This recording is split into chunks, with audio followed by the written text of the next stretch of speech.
Lighter breeze than yesterday and plenty of sunshine. The overnight low, we drop down to 54. Tomorrow's even warmer with a high of 81 and a good deal of sun. This report is sponsored by eBay. Swapping out your tires? There's nothing like it. With eBay, you find the feel you're looking for, from smooth highway rides to grip for rough terrain. Get all the tires you need at the prices you'll love. eBay. Things people love. If you have a spicy side, Taco Bell now has a menu to match. Taco Bell's new Caliente sauce made with red jalapenos is the spicy side of Cantina Chicken. Try it today, only at Taco Bell. At participating Taco Bell stores for a limited time only while supplies last. Contact store for availability. Portions of the following program were pre-recorded. Number 1 on your car radio preset and the new and improved iHeartRadio app. WDAS and WD273D Philadelphia is Fox Sports Radio, The Gambler. Now, your chance to win $1,000. Just enter this nationwide keyword on our website, BANG. That's BANG. Enter it now. FoxPHLGambler.com. Once again, FoxPHLGambler.com right now.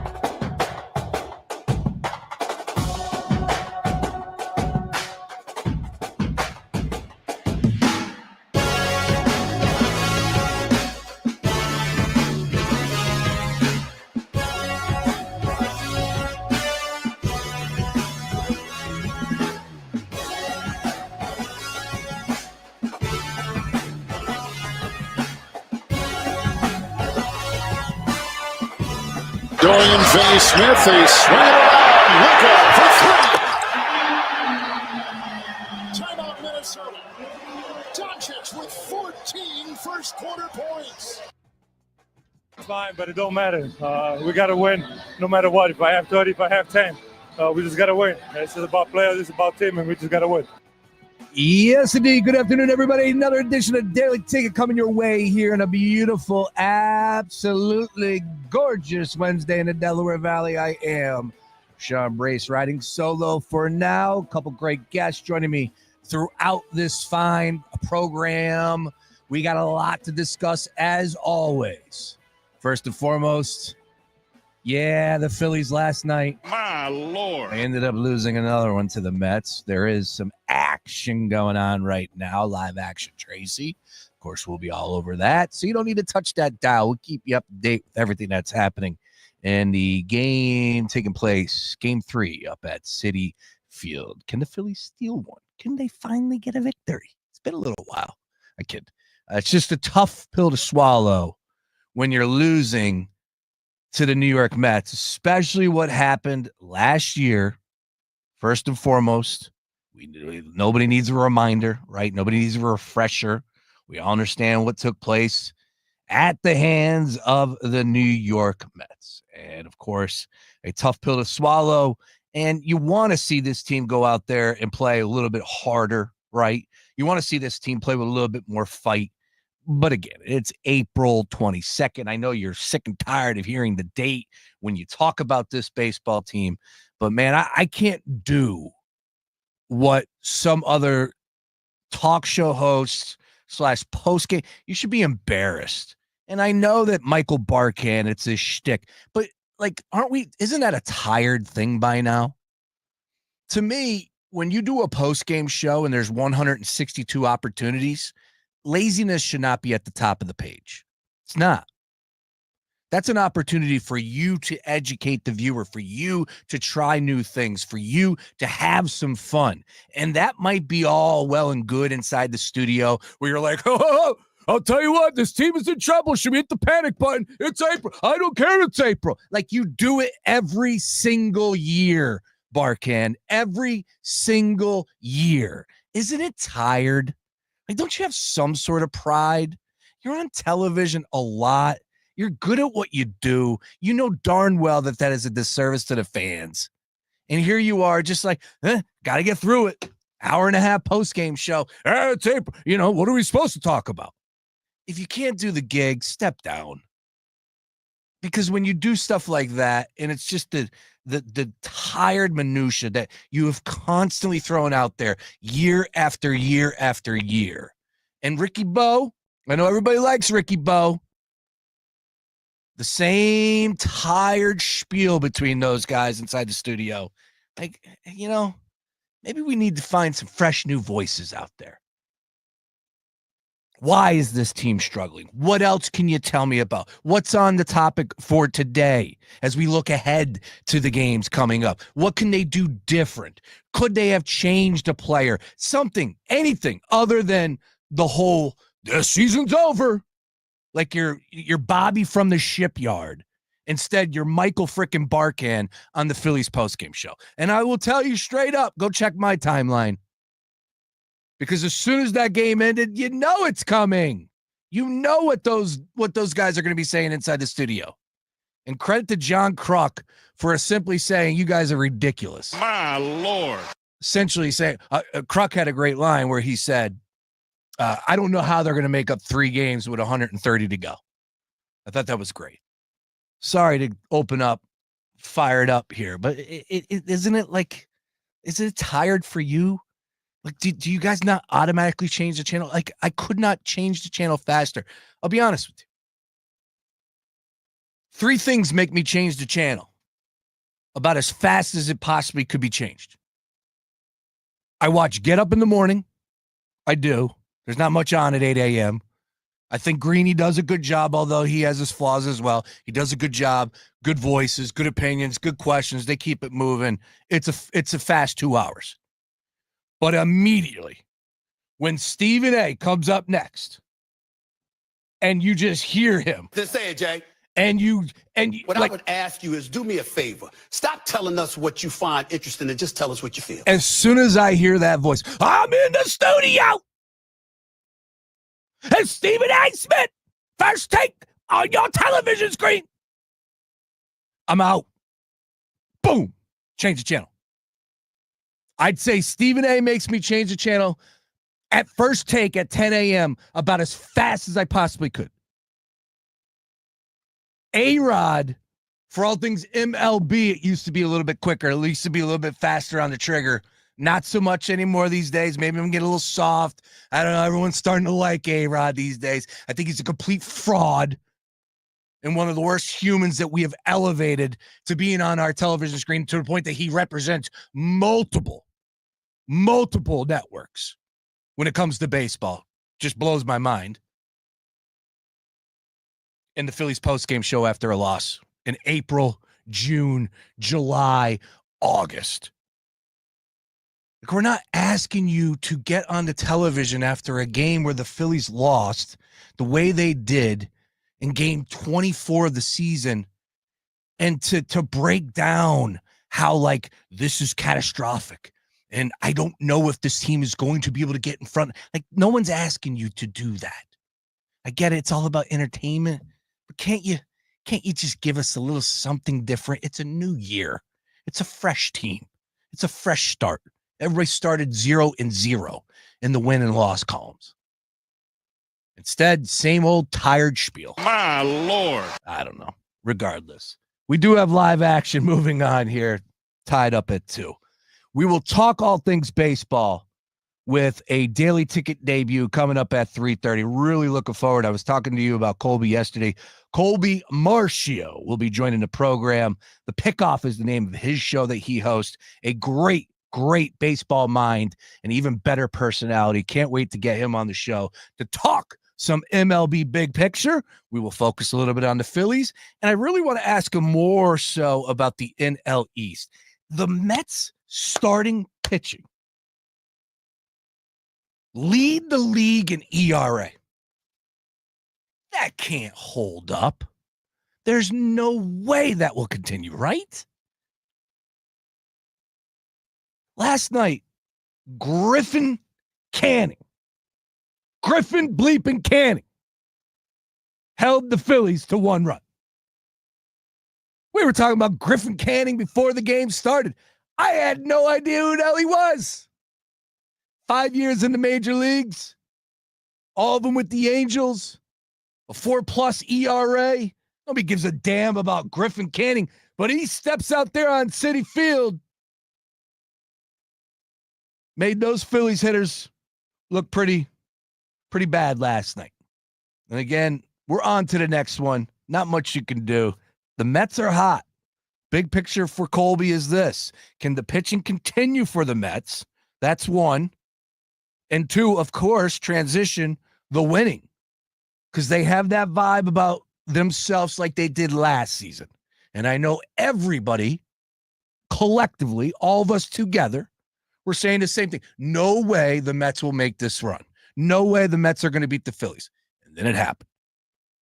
They got something going on up there in Flushing Meadows or Queens, wherever the hell it is. They got something cooking up there. Will it continue? We'll talk big picture in L East.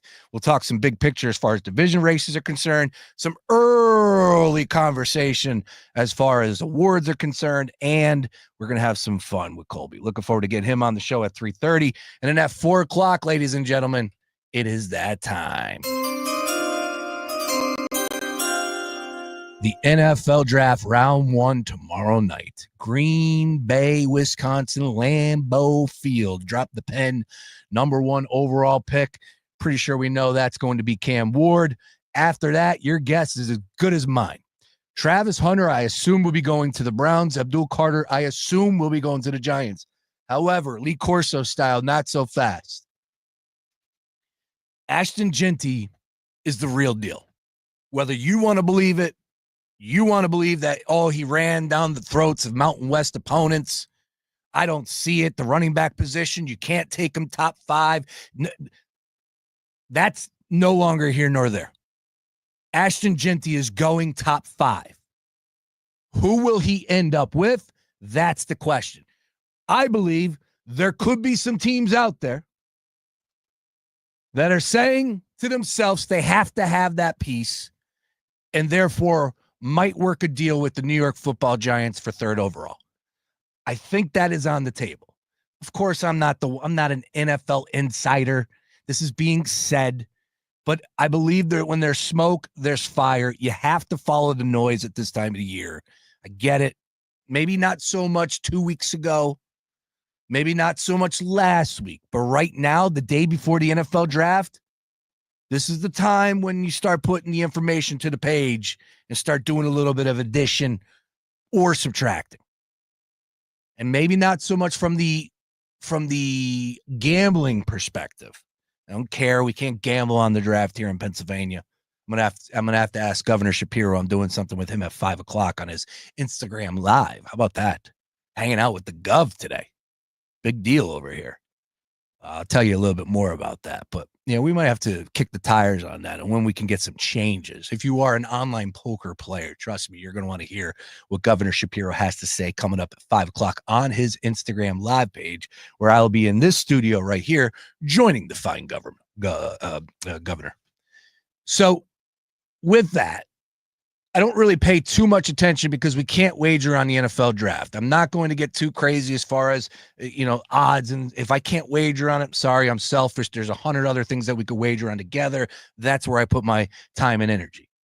The NFL draft, unfortunately, and college player props, we do not get in Pennsylvania for those that are joining me for the first time. It is what it is. So I don't really get bogged down on who's going what. I know there's money to be made, and good luck to you. I hope you guys crush it. I feel like the NFL draft is one of those events that people had a hell of a lot more success over the years, but sports books have slowly but surely caught on and are a little bit more, forward with their thinking and can't allow themselves to lose their pants when it comes to some of these plays. But I did see some interesting stuff on the timeline for some great people in the sports gambling world talking about some big name players. So hey, look, we all love a big cash. Good luck to you out there. I'm just an interested sports fan. I want to see where the quarterbacks are going. I like over 2.5 in the first round. I know that people have been flip-flopping on that. I saw the number on that. We discussed that yesterday. There's not money to be made on it, but it is an interesting debate at this point in time because there are sharps. I'm doing air quotes on radio. Don't know if that works, but that claim that the under is where the play is on value. I don't agree with that. I just feel like when it comes to the quarterback position, we've been there and done that. We know how this plays out for all of these teams when they get said player and in an interview, all it takes is one team to be wowed by Shedeur Sanders. All it takes is one team to be influenced, dare I say, by Jackson Dart. That's all it takes. It's a quarterback. You look at some of these teams who they have at that position right now, specifically the Pittsburgh Steelers. They have to go into the season by adding another name at that position because Mason Rudolph is not the guy.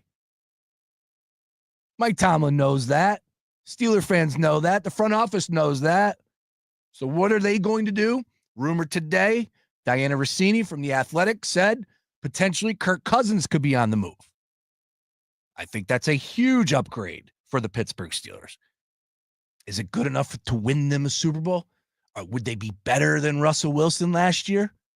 Potentially, but probably not. But they did make some other moves this offseason, so you don't know. But Kirk Cousins is not a winning quarterback, and I don't want to hear anything about the injuries last year. Coming off of that injury, of course, you said something was also bothering him. Nobody could back that up or verify it. I just think his time is come and gone. But you can't go into the season with Mason Rudolph as your quarterback. So therefore, they have to go and get a guy like Kirk Cousins or a Shedeur Sanders or a Jackson Dart. Have to. We'll see how that one plays out.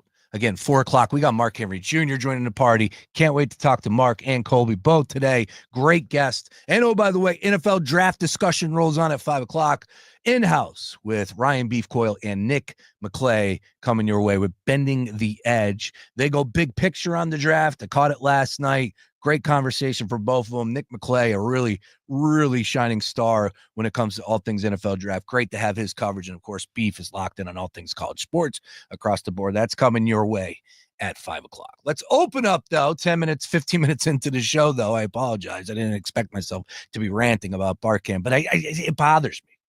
It bothers me that this is what we get year after year after year after year. And it's boring. It's boring. Like, yo, old heads, take that. See ya. We deserve better here. You're the post-game show for the Philadelphia Phillies. There's not many, with all love and respect to NBC Sports Philadelphia, there's not many programs that we're tuning in these days. This happens to be one. Can you give us a little bit more about panicking and hitting the emergency button and screaming and losing our minds on April 22nd with 24 games played in the Major League Baseball season where they play 162?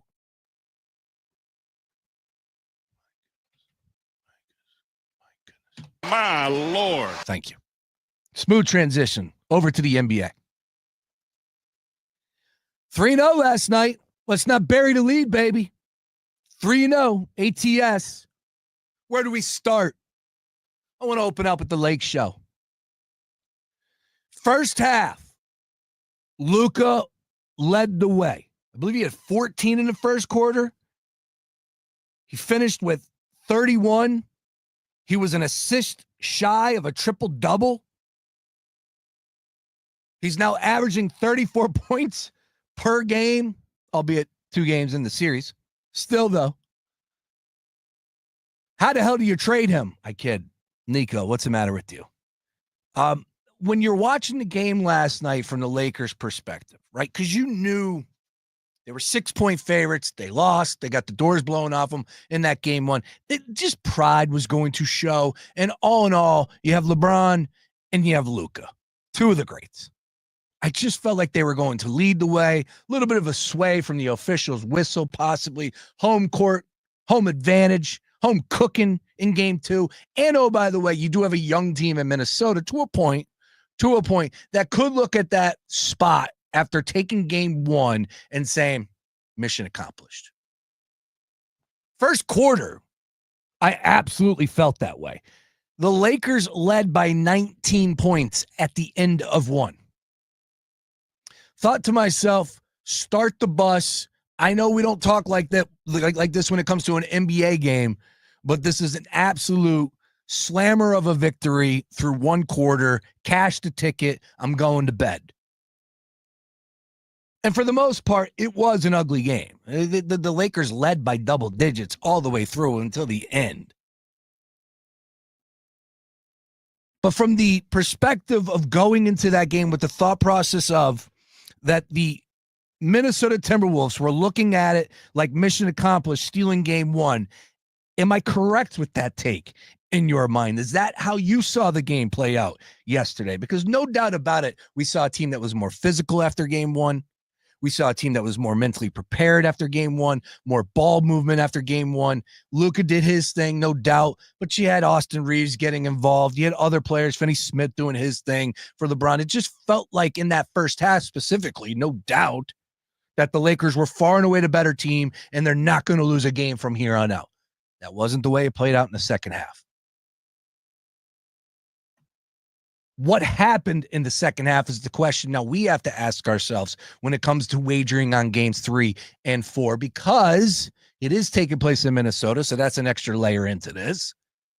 But we know what the odds makers think about the Lakers. We know that the odds makers are going to value the Lakers because public is going to value the Lakers. So there's a lot that goes into the decision on whether or not we think that the Lakers will continue like they showed us in game 2, or maybe it was just a little bit of a hiccup for the T-Wolves on the road in the first half, and they figured things out in the second half. J.J. Redick, head coach of the L.A. Lakers, had something to say about the second half. I don't know what our turnover total was in the second half. I mean, I can think of 5 or 6 plays, Bron twice from 4 feet in the paint, Rui at the rim, LeBron from the corner, Doe with a couple great looks from the corner. We're going to live with that process and live with that result. I think it's fair to say we won the game with our defense tonight, but our offense had a lot to do with that.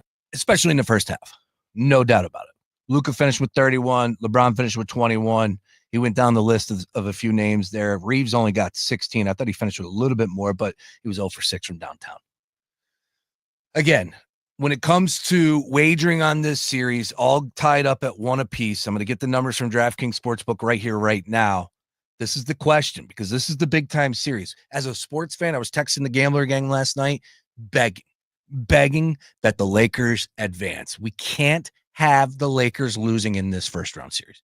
I know that maybe you like that. Deep down inside, you're thinking to yourself, I would love to see LeBron James and Luka Doncic, who everybody thought, ESPN computer analysts are saying that the Lakers have the second best opportunity. I know you want to rub that in LeBron's face and all the Lakers fans who are also Cowboy fans, who are also Yankee fans. I know that you want to collectively rub that in their face. But as an NBA fan, as a man who just enjoys watching these games in the midnight hour, I don't want the T-Wolves. I don't want them. Anthony Edwards is awesome. I get it. They have some good players. I know they made a run last year, so it shouldn't be too much of a shock if they do beat the Lakers. I don't want the T-Wolves to advance. That's where it starts and ends with for me.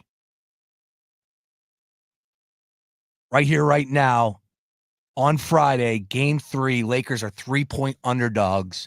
206, a low total of 206 in that one. Game being played in Minnesota. Luka Doncic had something to say after the game about playing game 3 in Minnesota. Oh, it's gonna be tight. I remember that they have amazing fans and they're very loud. So from the first moment, they're gonna make at some point they're gonna make a run. But we gotta stay together. It's us against the whole arena. So it's gonna be very tough. I experienced that, and it wasn't easy. So we gotta stay together no matter what. Of course, he's talking about last year when the Dallas Mavericks advanced to the NBA Finals by beating the Minnesota Timberwolves in the Western Conference Finals. Lakers currently -115 on the series. DraftKings Sportsbook, T-Wolves -105. Where you at? At Fox PHL Gambler, at Fox PHL Gambler. That's where I want to get the party started for you out there. Get you involved with the conversation.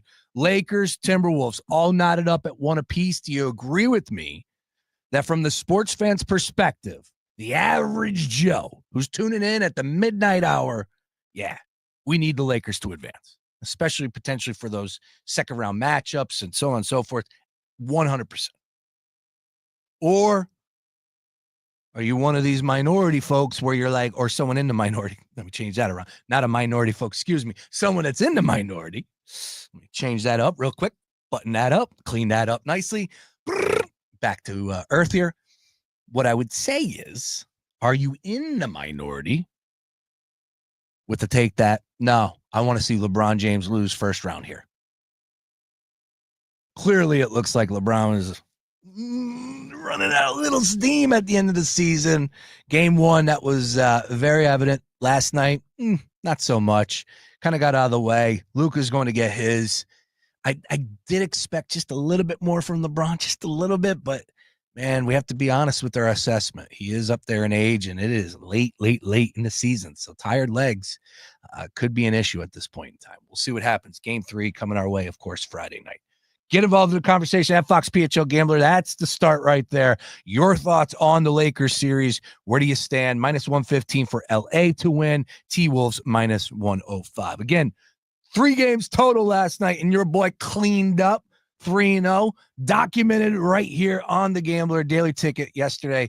We opened up shop with the Pacers, 123-115 victory. It was a 4-point spread. Loved Indiana at home. You know, are the NBA playoffs about stars, or are the NBA playoffs about role players? Bench. I think it's real easy for us to sit here and say it's definitely about stars. You got to have the stars perform. You need Luka to go out there and score 30. You need Giannis to go out there and do his thing. I get it. But when you look at what's taking place in the Milwaukee Bucks series and the Pacers, Giannis went for 34 last night. I think game 1 he had 32. Let's just say for S and giggles right here, he had 32. Oh, I lied to you. He had 36. Makes my point even better here. So Giannis in game 1 goes for 36. In game 2, he goes for 34 last night. And you have to ask yourself, okay, he's getting his, but why are they losing? Portis went for 28 last night. Dame, told you, under 17.5. Don't assume that that's an easy winner. He finished with 14. Tough to come back. Come on, man. He had a long time off. I guess that was a question I was kind of thinking about last night, where when it comes to the NBA playoffs, what do we know? Your stars are going to perform. Maybe your stars are a little off that night. Maybe they're not full-fledged, hitting their average like they did throughout the course of 82 games in an NBA regular season. Understood. But I look at this Indiana team, and for my money, top to bottom, I'll take that roster over Milwaukee's all day. I will. And 2 games in, all being played in Indiana, seems like I'm pretty spot on with my assessment at this point in time. Again, early. Nobody's cashing that ticket for the series price, and we know what it was going into this, and we know about the question marks for the Milwaukee Bucks. But last night, I'm watching that game, and yeah, it got dicey, and you knew it was going to get close, and it should not have been even that close, but it did. And you had to sweat a little bit, but again, 4 points was a nice number that I was comfortable giving at that point in time or pregame. So they ended up hitting a 3, if I'm not mistaken, and that was all she wrote. Milwaukee got the ball back, and even if they hit their final shot, it wasn't going to put them on the number. Still, though, got a little dicey. Pacers absolutely owned that game from start until about late in the middle of the fourth quarter. And I feel like we're going to continue to see the same in the second half, or in the 2 games coming up in Milwaukee. Doc Rivers, though, he has something else to say. See, I look at it as a long series. We haven't played a home game. Yeah, so it's almost like we're 2-8, and someone said, no one makes the playoffs when they're 2-8, but it's the same thing to me, right? We have to go home and take care of business, and then we can talk. We're right where we need to be, Mr. Doc Rivers.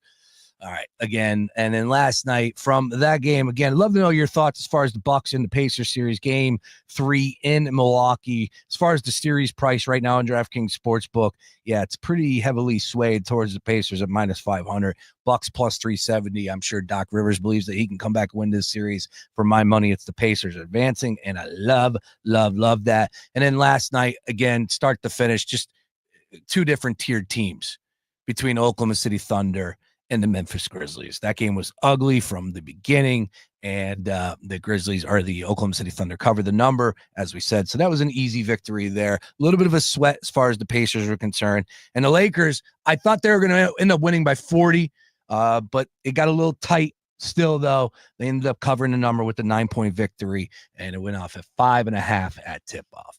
All right, NBA playoffs coming back our way with 3 more tonight, including Game 2. Houston Rockets and the Golden State Warriors. Is the wrong team favored in this one tonight? That's the question for everybody out there. Houston, 3.5-point favorites after losing game one and only scoring 86 at home. Oof, my Lord. All right. Colby Marchio coming up, other side. Let me get his name right. I apologize. Yeah, Marchio. He's joining us. We're going to talk some Major League Baseball, big picture, some Phillies, NL East. We'll go around the award tour.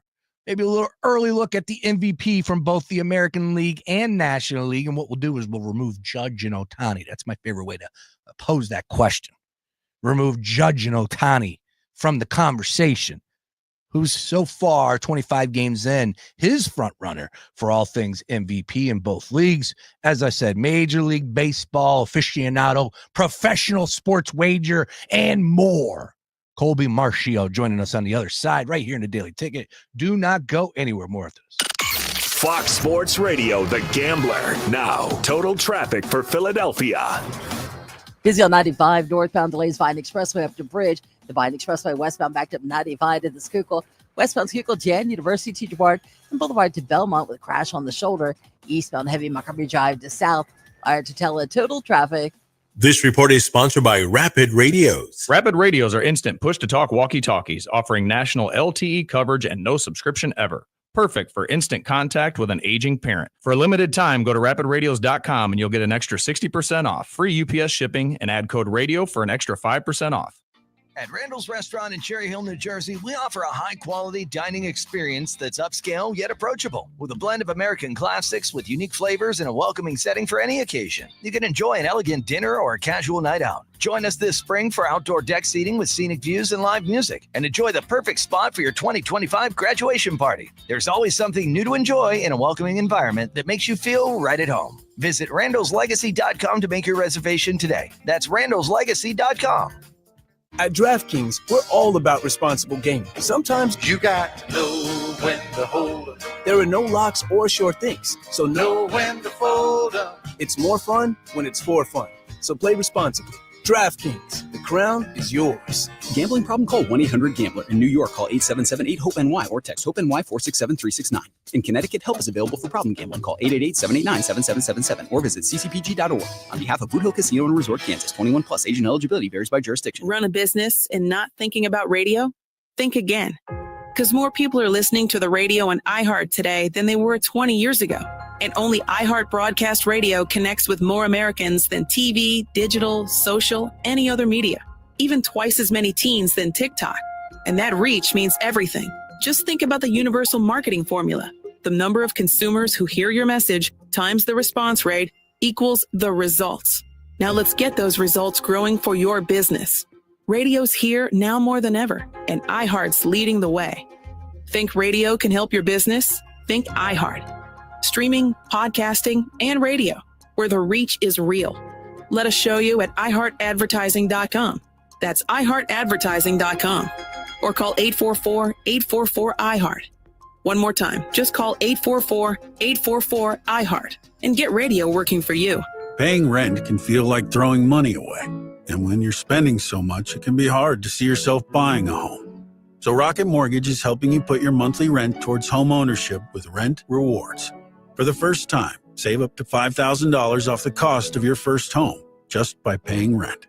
Only at Rocket Mortgage. Call 800-4ROCKET or visit rocket.com to find out more. Rocket Mortgage, LLC. Licensed in all 50 states. NMLSconsumeraccess.org, number 3030. A landscaping pro's workday is measured in power per hour. More work in less time. That's why the pros prefer Echo outdoor power equipment. Echo's best-in-class chainsaws, blowers, and string trimmers make light work out of the toughest work days. It's time your crew upgraded to Echo Power. Experience Echo Power for yourself at Laurel Lawn Mower in Blackwood, New Jersey. Visit laurellawn.com or call 856-228-2770 to learn more. Echo. Power on and on. Hey, man, you all right? Need me to call 911? No, call Top Dog Law. Get top dollar for your accident at topdoglaw.com. Once again, that's topdoglaw.com.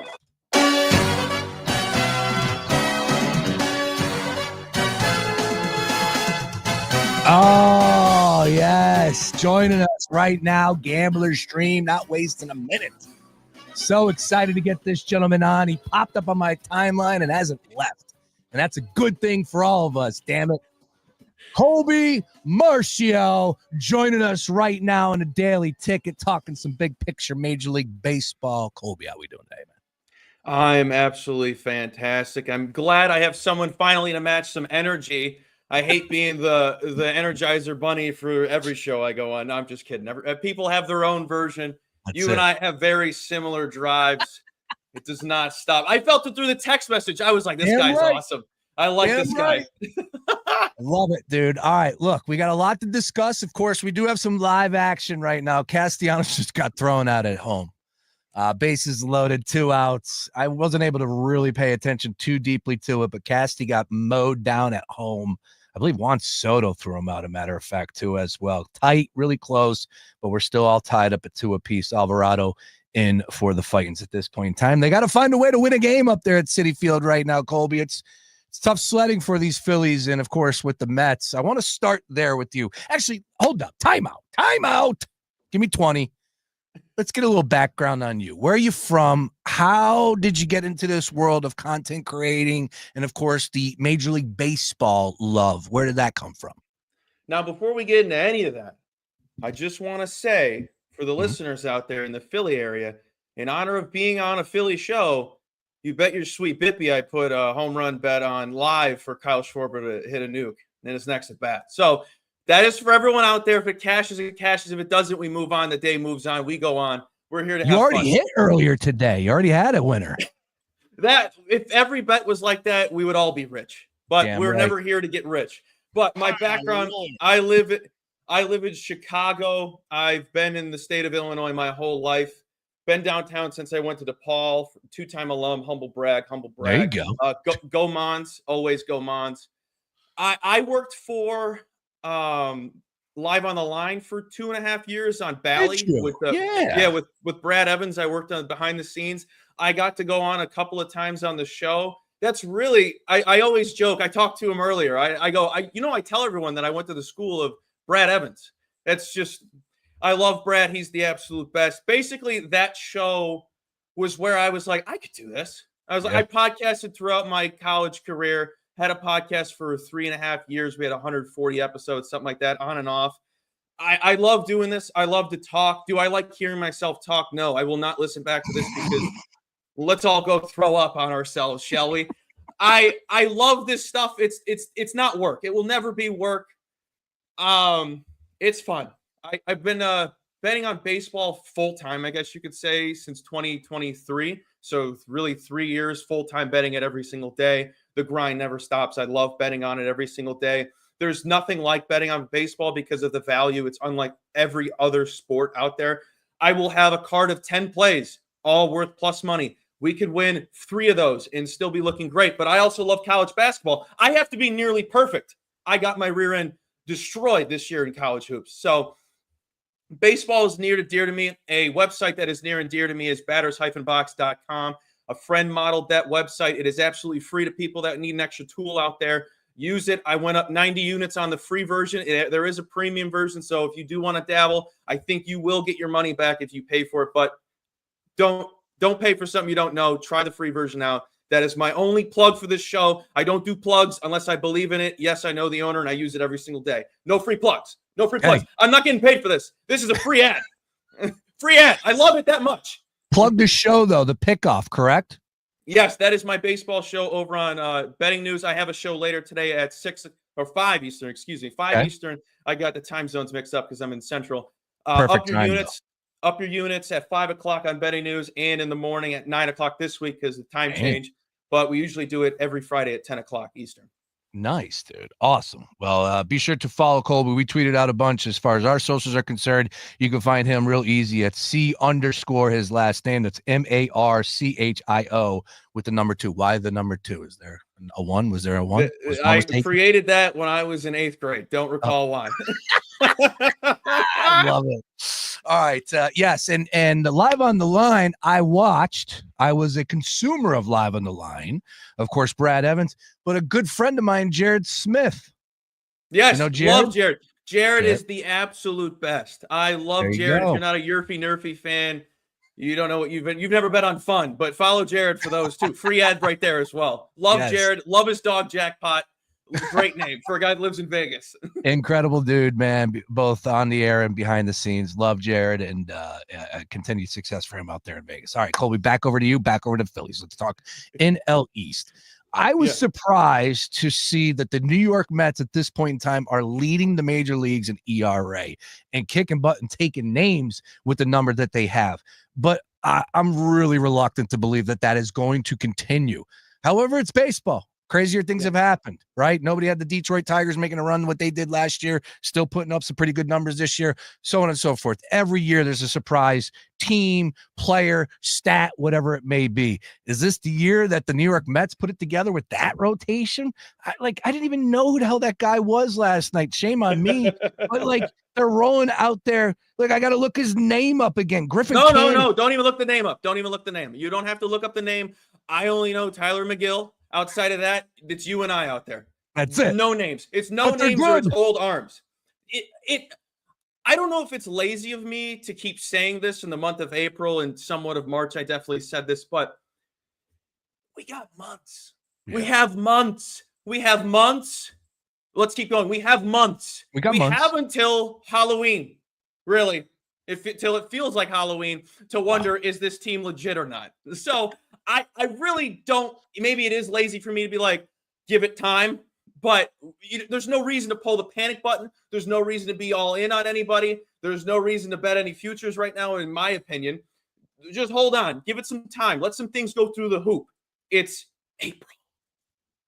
The winter or the spring weather's just creeping up. We're now having the windows cracked in the Midwest. Yeah. We just did it yesterday in Philly. How about that? Our windows were wide open. Then my daughter runs over and closes them because she's cold and she gets her way. But as a human furnace, I get your pain. As a human furnace, yeah. All right. So again, that's where I stand. Hold up. We have this post-game show here in Philadelphia that's so boring, and they do it every single year. And they literally, on Awful Announcing, there's a clip. John Kruk was asked, the panic. Should I hit the panic button? Ho, ho, ho, ho. And it's so funny. You never heard this before. And it's just dude, they're lazy. That's a lazy take. Yeah. What we discuss, we're realistic, and you have to come back to, guys, it's baseball, man. These guys are going to have slow starts. Some are going to have unbelievable starts and then hit a rough stretch coming up here in June. We know that this is how it plays out year after year. But with that being said, the Phillies are flawed, and specifically about the bullpen. Let me ask you a big picture, Colby, when it comes to the world of Major League Baseball's bullpens. Is this something that can be figured out in the middle of a season? Because I thought they had some decent names. I thought they had a little rhyme and reason on why they put the rotation or the layout as far as you're going to go to this guy in the 7th, this guy in the 8th, this guy in the 9th. Dombrowski, I liked some of the names he brought in. Of course, Jeff Hoffman left last year, which was a tough one as far as in the offseason is concerned. He's having early success. But can the bullpen figure itself out? Or do you think that maybe it's an uphill climb and they could be dealing with doomsday all the way throughout this season, maybe into August? Let's just say that much. I'm really excited we're talking about your team because they're so interesting. They're so interesting. I don't think it's just the bullpen. The rotation you're going to get, you get some guys banged up right now. You'll get them back. I think you'll be fine. You would just pray that they're a serviceable bullpen, because really that's your only flaw right now outside of what's going on with the bats. The home away splits are atrocious. They can't play outside of anywhere but the bank right now. They were my most favorite team to hone in on, because I'm a F5 diehard team total guy.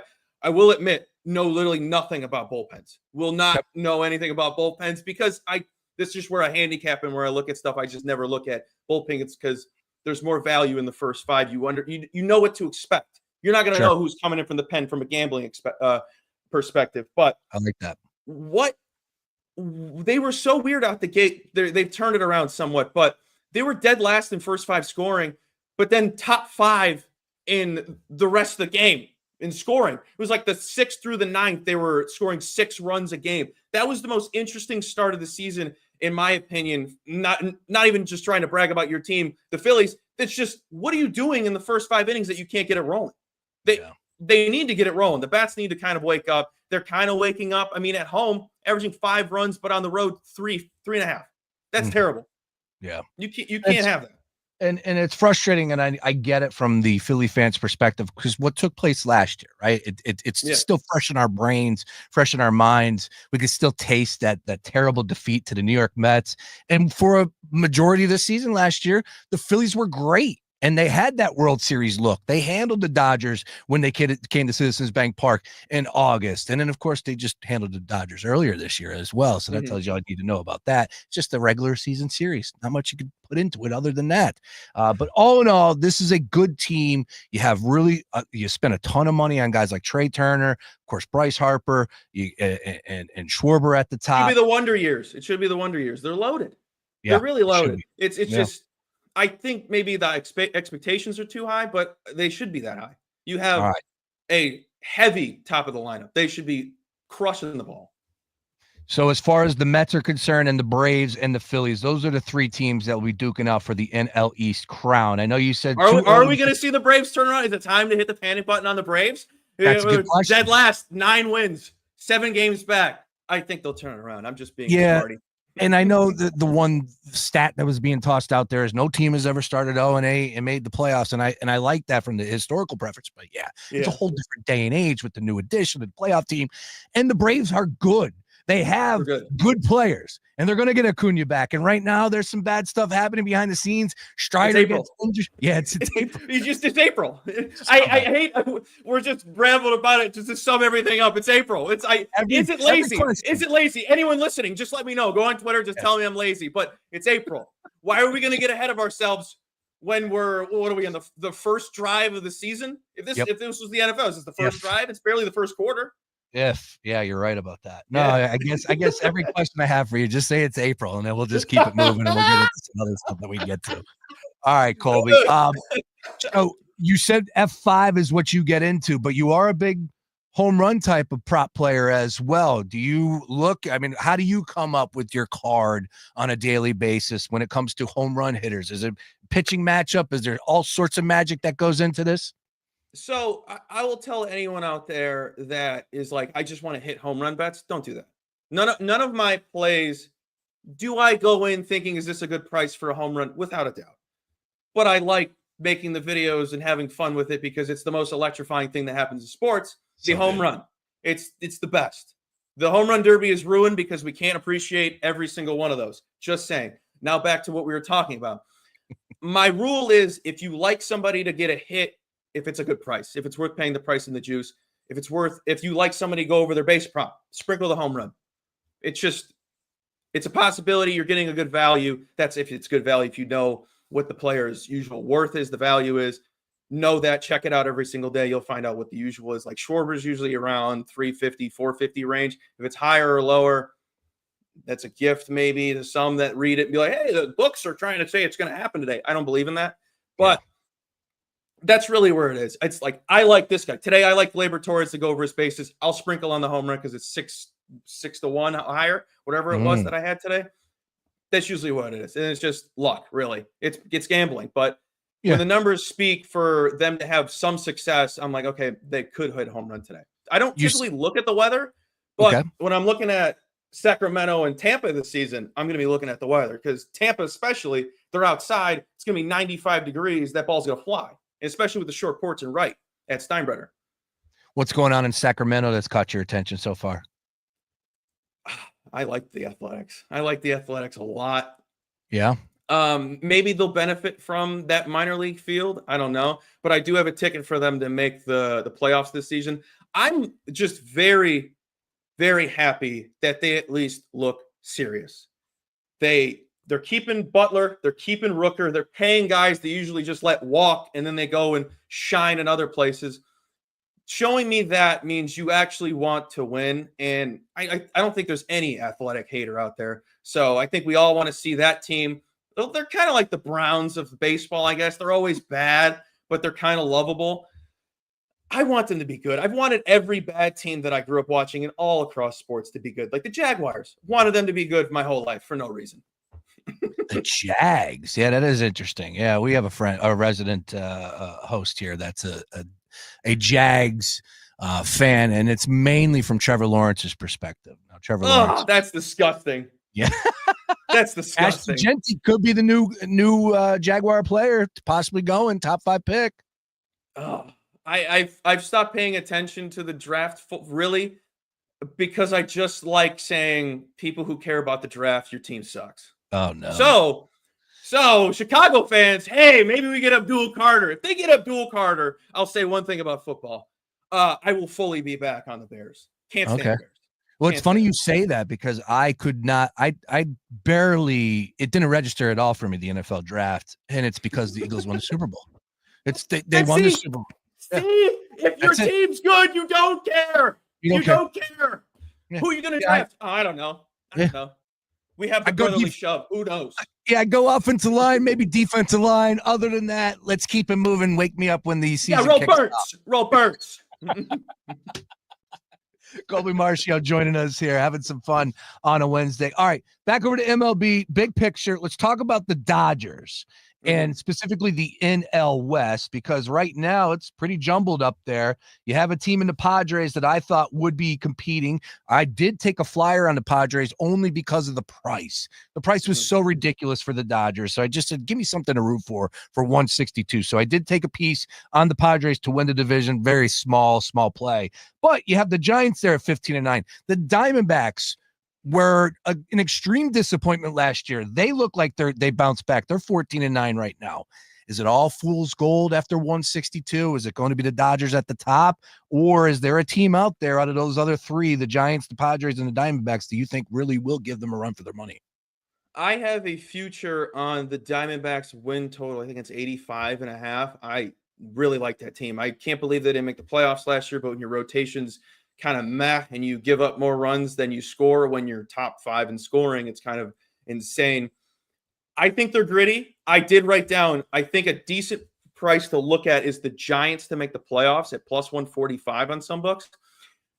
But I also have, are they worth dabbling in? It's April. Is it really worth taking a plus 150 bet in April? I don't think it is, but I think it's a decent price that's plus money. I was never high on the Giants. I was never high on the Padres either because I didn't know what to expect with them, so I just had really minimal thoughts. But the Giants rotation is actually pretty solid. They have a lot of young talent that is fun to watch. They're a fun team. I think that's the problem with they're going to be a problem because they're fun. Fun teams are dangerous. They have really nothing to lose. I don't think anyone had any expectations for them this season. Webb's great. I can't think of the other guy off the top of my dome, but they got Elia Ramos, Fitzgerald, and Yaz is fantastic. Yeah. They're a decent team. Are they going to – it's tough in that division, though. Are they going to stay successful in that division where there's 3 other good teams outside of them? So it's funny you say they're a fun team and that frees you up because we were discussing this with our Phillies insider, Luka Arcani, I think yesterday, if I'm not mistaken. Because I played golf on Monday and it was beautiful. It was unbelievable. So yesterday I did the show with him and he said, remember what it was like to be a fun team with zero expectations. That was the Phillies 2 years ago when they went to the World Series and lost to the Astros. They fired Girardi first month of the season, second month of the season. Nobody had any expectations or plans for postseason run. And the next thing you know, they're playing in the Fall Classic. It does change things for that team inside, and maybe you could bring that over to today as far as present with this team, with the Phillies team. It's like they need something new. I just don't know if it's a new player from AAA, if it's a new trade piece. I just don't know. It just feels like, man, there's a lot of pressure on their shoulders right now. If they could just free the energy up, it would be the best thing possible for them. But these guys are making crazy money and they should have all the expectations playing here in Philly. So I don't know. Yeah, I would just say for the Giants, just going back to them, 10-6 on the road is insane. 15-9 overall in the season. I just want to see them come back down to earth a little bit. Unless that's really what they are going to be this season. I'm curious to know what they do at the deadline, if they're even there or if they get worse. So I think they're really interesting, and I think fun teams are the most dangerous team in sports. They have. Yeah. Who cares? What's their? We made the playoffs. Well, we weren't supposed to be here, so that's dangerous. Speaking about fun teams, go Cubs go 15-10 and on top of the Central right now. Brew Crew 13-11, Reds 11-13, Cards 10-15, Pirates 9-15. Was pretty surprising. Tight division. Not so surprising that the Cubs are at the top. They were favored going in, if I'm not mistaken, right? They were. Yeah.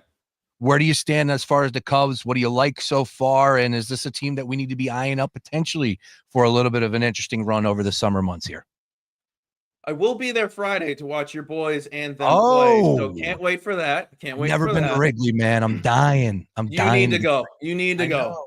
You feel history when you go. It's a weird feeling, and I'm not even a Cubs fan, and it's worth it. It's really nice. It's awesome.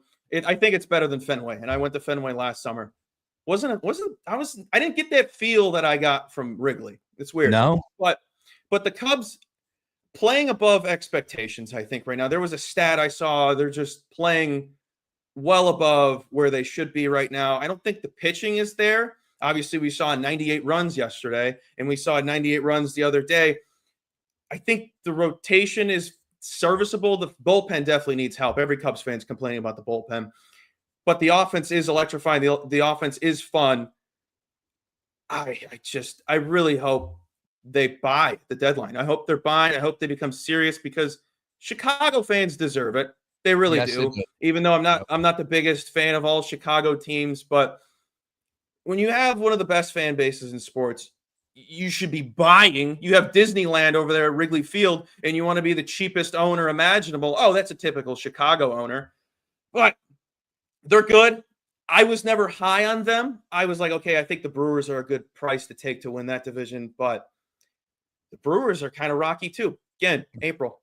It all comes back to April, man. That's it. Kyle Tucker, is he going to remain with the Chicago Cubs, or you think he's a free agent and somebody else is going to sign him? That whole deal was wild to me. I'm sure that's going to bring death in Chicago. How are you not going to bring him in and pay him? I don't know what to expect. They would be hated. I mean, they're probably already hated by their fans somewhat. You'd be hated even more not paying a bat like that. What is he, top 10 player in the league? Top 15? If I'm forgetting some names, he's one of the guys. Yep. He's one of the guys, and he's overperforming right now. Maybe that's how well he's going to play this season, but he's playing out of his rear end right now. And if you don't pay him, who's on that team? Who? Oh, PCA. Okay, I'll give you that. Other than that, though, you're right. We got Colby Marchio, joining us right now. A couple quick hitters on the way out here. First and foremost, it's not looking good for the Titans. First and second. There's 2 outs. I take that back. First and second, we are in the bottom of the 9th right now, and we will keep you up to date. Francisco Lindor, who's just incredible. His numbers surprised the hell out of me, what he's been able to do in his career. He's well on his way to a Hall of Fame career. I have a future on him this season to hit 30 home runs paired with Jose Ramirez. So hit all the home runs you want, Francisco. There you go. Yeah, he's been off to a great start. I'll keep you up to date if he gets one here. Has done, I think, 2 already against the Phillies in this series so far. All right, Colby, a couple quick ones. First of all, you are doing, of course, a show a little bit later today. You said, is there a play that you might like to recommend our listening audience? Is there a hitter out there that you're potentially looking at? Maybe a little sprinkle on the home run, definitely coming through with a base hit. I'm a total bases guy. I love total bases too. Total bases, always play that. Is there a player that you would recommend right now? You teed this up perfectly. Nice. We're gonna go back to my roots. If you didn't know my roots, I'm Italian. So we're going to be betting on the Italian Nightmare. If you don't know who that is, that's Vinny Pasquantino of the Royals. We're taking his bases at plus 110 and over to the 1.5. And we're sprinkling on the home run at 8-1. Now, I looked at that first and I was like, why is it 8-1? Other books have 5-1. That should not be that high. I mean, he is a guy that's a double machine, but that is well worth paying. Anything that high, 8-1, 9-1, 10-1, and you like the guy to at least go his bases, it's well worth sprinkling on the home run. Has not gone over the bases prop since the 18th of April, has not homered since the 12th. I wrote in my notes, is he due? Can we say that? I always say that when I like somebody. So he's due. So has an elite rating on batters-box.com, has 18 elite ratings in his career on that website, 61% of the time records a hit, goes over this prop 33% of the time, not the sexiest trend there. Goes over 1.5 H to the double R 55% of the time. Homers 22% of the time. Does not have the sexiest trend. But let's talk about German Marquez, Yeah. who has an 8.27 ERA, Those Rockies are 184 whip. brutal, bro. The Rockies are brutal. That poor fan base. You have cool jerseys, terrible team. That's usually how it is in sports. The coolest jerseys have the worst players. And it's hilarious.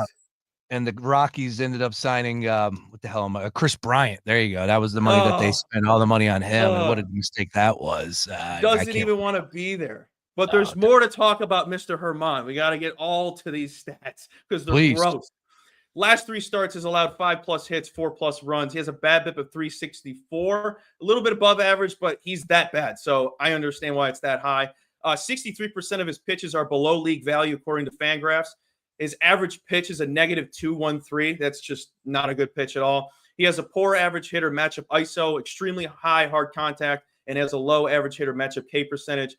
Vinny Pasquantino has a plus 22% hard contact change against Marquez and has pretty good numbers against his repertoire. I think it is well worth the plus 110 sprinkle, and especially the 8-1 home run. That is just super high. Well, let's give him a roaring round of applause on that one. Vinny Pasquantino breakdown. German Marquez for the Colorado Rockies. We'll see how this one plays out. All right, Colby, let's have some fun on the way out here, sir. Fire up the game show music. First time, Daily Ticket debut. Feel like we know each other very well. Of course, Live on the Line alum. It speaks volumes there. I like to cheat. I'm a big cheater, right? I work out in the morning. I forget like what the workout, the exercise is from the trainer. I'm in this like whatever group, humble brag. And I look over and I'm like, I feel like I'm in high school again trying to cheat off of her. I'm like, oh, that's the exercise. All right. So I use ChatGPT here, everybody's favorite. And I throw in MLB fun questions. And it gives me a few different categories to choose from. So I'm going to go with one from each. You ready? Yeah, shoot them. All right, here we go. First one, hot takes and hypotheticals. Would you rather have a lineup of 9 Bryce Harpers or a rotation of 5 Garrett Coles, Colby? Oh, my God. Coles. Ooh, that's a good one. That's a good one. Pitching wins every day, including on Sunday. Always. You're going Garrett Cole. Yeah, all right. Garrett Cole. I like that. Let's see here. What's the one underdog team, you define underdog here, that you would sprinkle on a World Series future? Diamondbacks. Ooh, I like that. Yeah, they Diamondbacks and Rangers. I have them to be in the World Series. What do you like about the Rangers? I was hoping you were going to ask me about that because those bats need to come alive. Jock Peterson's batting 50. 50. He hasn't got a base hit since like April 3rd, I think. Yes. Oh, that this morning. They should be good. They should be better than what they are. Sure, they're in first place. They should be better. Moving on. All right. Final one. Here we go. Should baseball embrace more bat flips and trash talk, Colby? I said when people were getting up in arms about the bat flips, I don't care if they chuck that bat into the stands and kill a couple people. It's a home run. It's a home run. How many of us hit one of those in our lives? None of us. None of us. Exactly. Oh, I did it when I was 12. Shut up. It wasn't off a 95 fastball, 95 slider. Shut up. Nice work, Colby, across the board. We'll give you the Oregon there. Great job, man. Excellent stuff. Daily Ticket debut. Once again, Colby, people can find you on all things socials. You do a bang-up job. Are you just straight up on X? Do you do Instagram? You got TikTok? You do anything else?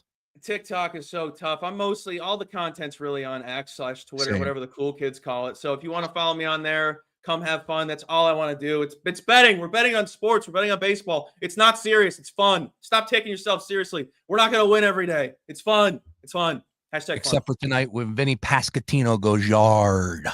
I'll have the most Italian video of all time if he homers. Can't wait, man. Awesome stuff on the timeline. Keep it coming. We'll be doing this again, sir. Can't thank you enough for always stopping on. available. You're always the best. Available. Good luck on those plays. Go Royals. We'll catch up later, sir. Thank you, sir. Have a good one. My man, there he is once again. Colby Marchio on the Gambler stream. Fantastic job across the board. If you liked what he was selling, tell me. At Fox PHL Gambler, at Fox PHL Gambler. We are in extras. And not only that, Nick Castellanos comes through. Now, Harper opened up the inning on second. Of course, he's on third. I don't know. I had my head down. No idea. But Castellanos base hit to left. Harper scores. How about that? The Fightins, My Lord, are up by 1. Top of the 10th. 3-2. Edwin Diaz coughing it up. You got to love that. Hey, you also have to love Mark Henry Jr. He's joining me on the other side because we are talking a little bit about the NFL draft. I got all the bells and whistles going today. Once again, get involved in the conversation at Fox PHL Gambler. Don't go anywhere. Let's talk about a Phillies victory on the other side and the NFL draft with Mark Henry Jr. More after this. Great news. The cash contest is back. The Gambler wants to put some bonus bucks back in your pocket. All you have to do is keep it locked right here to the Gambler, and at the top of every hour, starting at 9 a.m., listen for the keyword and get over to our website at foxphlgambler.com and enter to win $1,000. That's 9 times a day. Be sure to set the Gambler up on your iHeartRadio app preset and tune in to win. Sometimes it feels like the world is moving at hyperspeed and you can't keep up because it's one thing then another. And don't forget the meeting and the yoga class and the dinner reservation. But then you get into the all-new Nissan Murano, and you feel the breeze from the panoramic moonroof, while the massaging seats melt away the tension of the day. And you realize that sometimes the greatest rush is not rushing at all. Shop the all-new Murano at nissanusa.com. Panoramic moonroof massaging leather-appointed seats are available features.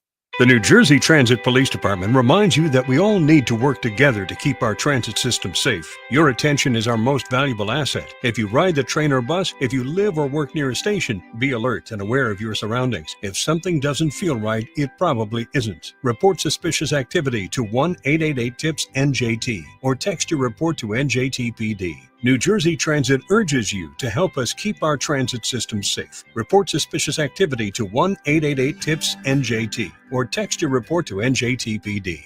Oh, by the way, Ivan's no longer on the project. His wife got a new job, so they're moving across the country. Robin's top researcher is deviating to a new market. This isn't standard. And now we're short-staffed. Who's going to finish all these projects? She needs a cluster of new data analysts, and there's no margin for error. I need Indeed. Indeed you do. Put our matching platform to work so you can spend less time searching and more time connecting with talented candidates. Visit Indeed.com/credit and get $75 towards your first sponsored job. Terms and conditions apply. Straight Talk might not be on your shopping list, but it should be. Next time you're grabbing some milk off the shelf at your local Walmart, stop by the Straight Talk aisle and switch to real unlimited data. It's quick and convenient. It won't even take up room in your cart. Hey, this is Lincoln Kennedy. Here's what's trending on the iHeart Sports Network. Presented by Mercedes-Benz. Phillies manager Rob Thompson doesn't believe lefty Christopher Sanchez has any structural issues after he left last night's start early with forearm soreness. Super Bowl 59 MVP Jalen Hurts is now a married man. The Eagles QB recently tied the knot with his longtime girlfriend. And former NFL player Mel Owens is the new bachelor for ABC's The Golden Bachelor. He played 9 years in the NFL before becoming a lawyer. I'm Scott Davidson. That feeling of owning your first Mercedes-Benz is hard to believe, but it's real. From the leather stitching to the iconic design, every element of a Mercedes lives up to its reputation. See for yourself at your local dealer. Offers are waiting. It's the Daily Ticket with Sean Brace, 3 to 6 p.m. Monday to Friday. If that's the Kawhi Leonard we're getting from here on out, buckle up, because the Clippers are absolutely in the mix. You know it. Kawhi looked like a certified marksman out there. Automatic. The handles, tight. The mitts, massive.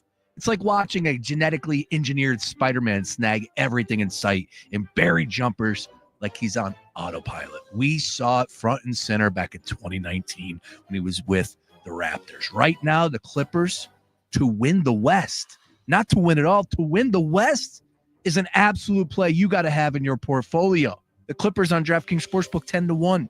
Now, if they get to the NBA Finals, good luck versus the Celtics or the Cavs. But I think the Clips are absolutely in the mix to win the West. If you can wager on it, we're talking about it right here on The Gambler. My station, baby. Fox Sports Radio, The Gambler. Now, total traffic for Philadelphia. Wednesday drive home and things are busy on the Schuylkill westbound, pretty much Yale University out to Belmont. That's from an earlier crash. Eastbound heavy blue route to Belmont and Montgomery Drive to South. The Vine Expressway busy both ways, Schuylkill to Broad, 95 northbound, stepping of Vine Expressway to Bridge, and heavy Cotman to Academy, southbound, so Cotman to Bridge, and then Walt Whitman to the Gerard Point Bridge, and 420 to the Commodore Barry. Blue Route northbound, so 95 to Route 1, southbound delays, St. David's and Media Swell for Lyra Tutela total traffic. This report is sponsored by Rapid Radios. Rapid Radios are instant push-to-talk walkie-talkies offering national LTE coverage and no subscription ever. Perfect for instant contact with an aging parent. For a limited time, go to rapidradios.com and you'll get an extra 60% off, free UPS shipping, and add code RADIO for an extra 5% off. Are you a business owner, CEO, or responsible for marketing? If you are, iHeartMedia can help you reach your goals and find new customers.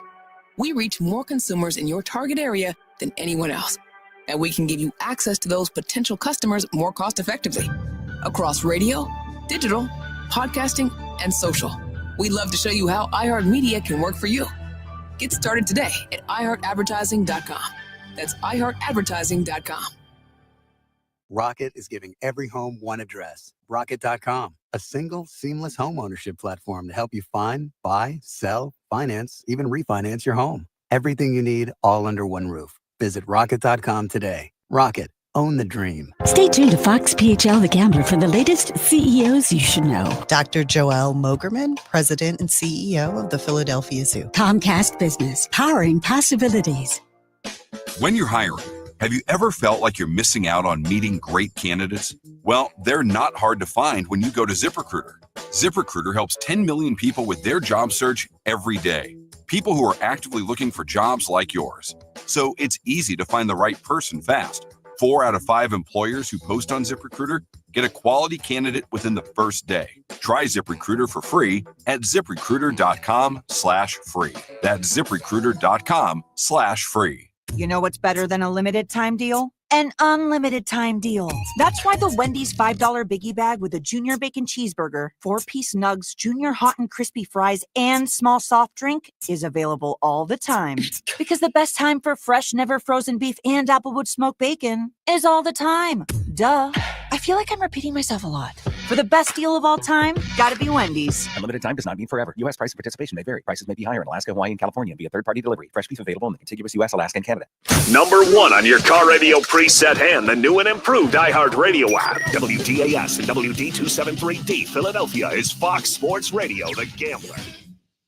Now, your chance to win $1,000.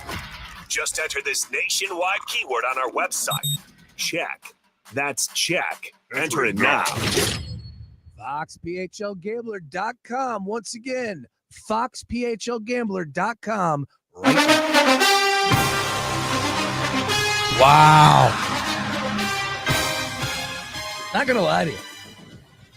I don't lie to you guys on this show. I'm always honest. I'm juiced. I'm fired up for the NFL draft. I love it. It's going to consume me. I'm all about it. But as I told Colby earlier, and he was spot on with his assessment, it doesn't mean as much when your team is good. And when you win the Super Bowl, it's where we're at. Nights like tomorrow build nights like the Super Bowl. That is factual, Mark Henry Jr. But bottom line is, what are the Eagles going to do tomorrow at 30? Where are they trading up to 25? Am I supposed to get excited over that? You know how he's probably going to package something to move back. I kid. With that being said, I am a draft. I love the draft. I love talking the draft with you. I love talking the draft with everybody from the Gambler Gang. But this year specifically, well, the juices are going now. I just heard the NFL music. I'm excited. I'm fired up, but it's taken till now for me to really hit the gas pedal on this. Different strokes, different seasons. That's all. It just went from 6 to midnight for me hearing that music. You know what I mean? Yeah. It takes you back a couple months where I'm ready for some football. But if anything's a solace for me, it's nights like tomorrow night. And what did the Eagles do when they were at 31 in 2022? They went out.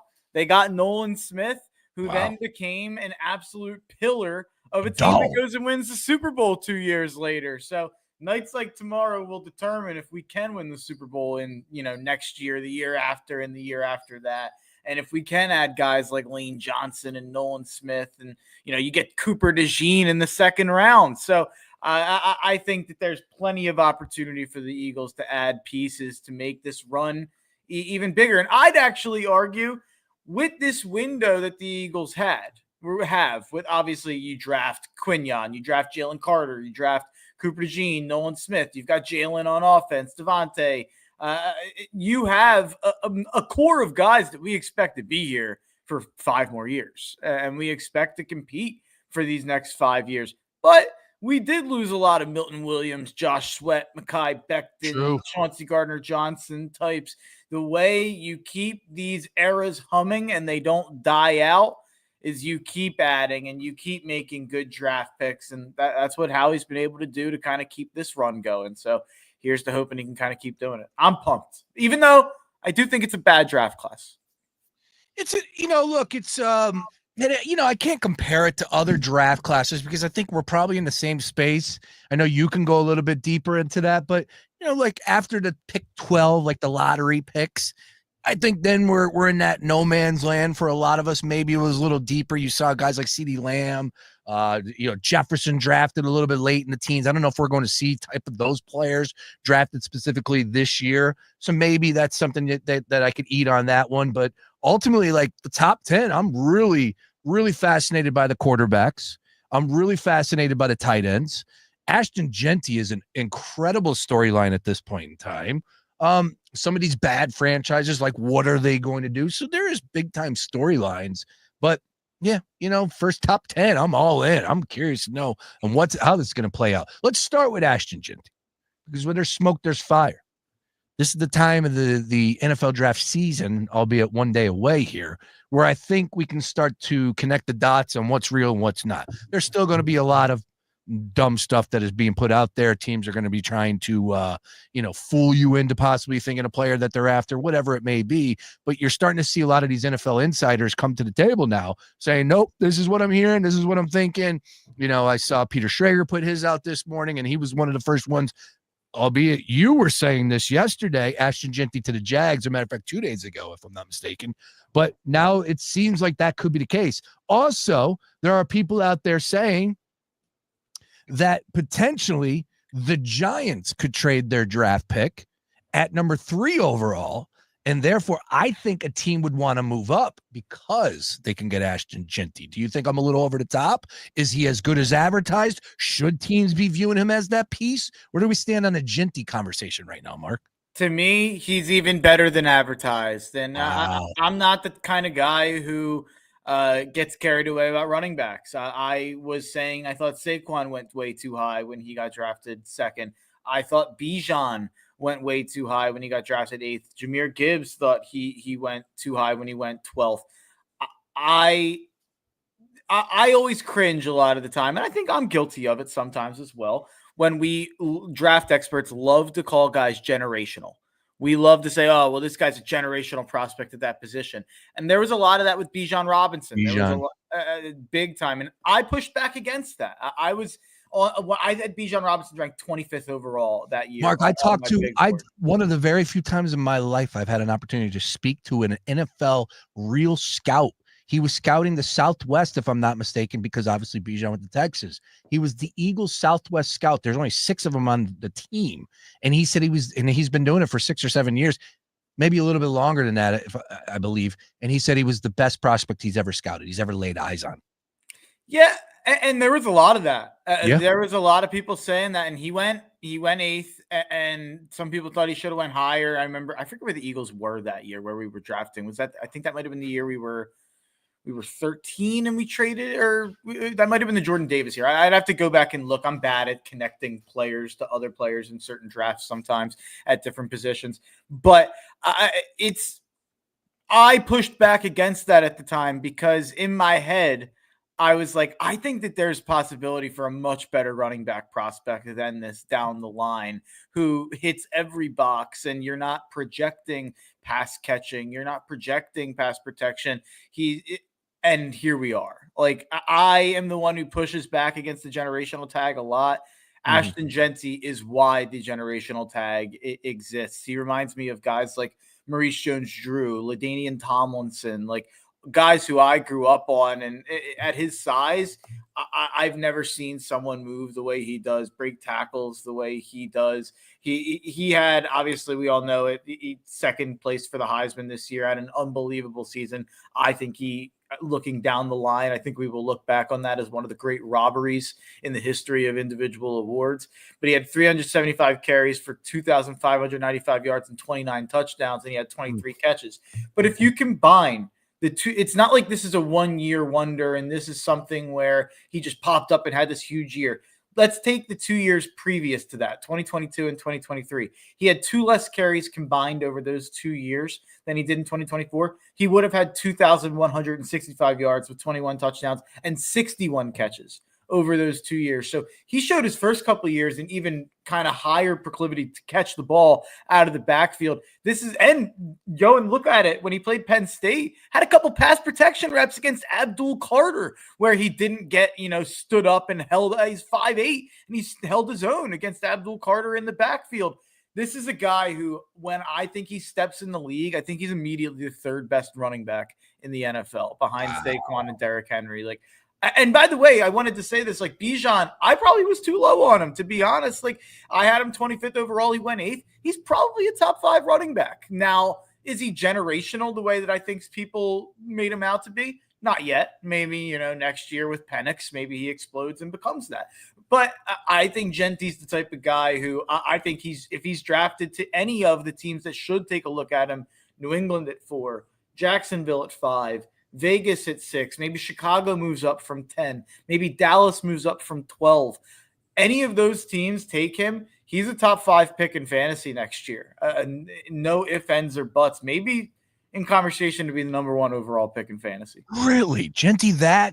Wow, number 1 overall. That's how I feel. That's probably, you know what? It's probably a stretch. We probably need to see the catches. Probably need to see the catches to be number 1 overall. Yeah. I do think top 5, though. I do think he'll be drafted right with a guy like Bijan Robinson, who will be drafted right around that top 5. Saquon probably goes first next year. Even he's a little bit of an anomaly in terms of he didn't have 70 catches last year or something like that. It's like a Christian McCaffrey, who you imagine as your usual first kind of pick there. But my dog is terrorizing me right now as I try to talk about the draft here. But I think Genty's every bit as special as everybody's making him out to be.